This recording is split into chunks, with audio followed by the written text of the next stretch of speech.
ఏం చేస్తున్నా నాన్న చిట్టి తల్లి? ఏం చేస్తున్నావు? మేకప్ వేస్తున్నావా? తేను పోతుందిలే. దొరికింది కండవా? అమ్మ పెట్టకూడదు, అమ్మమ్మకి ముత్తవ్వకి పెట్టకూడదు. ఆహా టవల్ తెచ్చుతుడు, కుంకుమ పెట్టకూడదు ముత్తవ్వకి. ఆహా పెట్టకూడదు, కొంచెం వద్దు. టవల్తో తీసుకొచ్చుడుతుడు, పిచ్చోడు వస్తుడు. పెట్టకూడదు ముత్తవ్వకి. అది ఆ టవల్ తీసుకొచ్చి పౌడర్ తుడు ముత్తవ్వకిదా.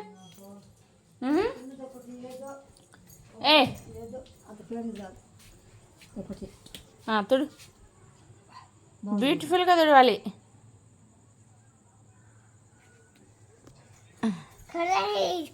ఏమైపోయింది? కరిదాన్ని అయిపోయిందా? అనకూడదు. బ్యూటిఫుల్గా ఉందా ఇప్పుడు? చెప్పు.